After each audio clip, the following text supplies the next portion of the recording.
Hey there. So I woke up this morning thinking that there's in fact a much easier solution to simulating this porpoising problem for the teams. And in fact, it could look something like this. So from a CFD model, they could generate the downforce versus height versus pitch map for different designs. They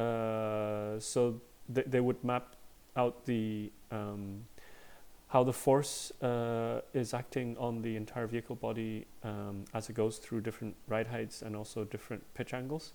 They would do that for a few different designs, generate the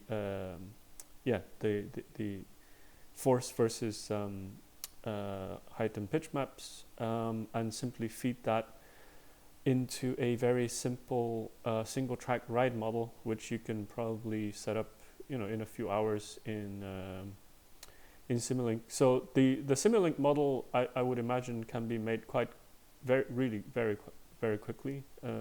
Maybe an hour's work or so.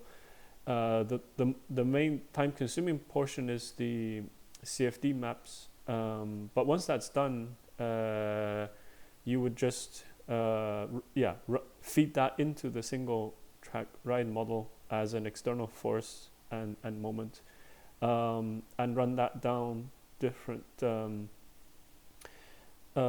surfaces, and then look at the interaction, whether this oscillatory porpoising motion happens.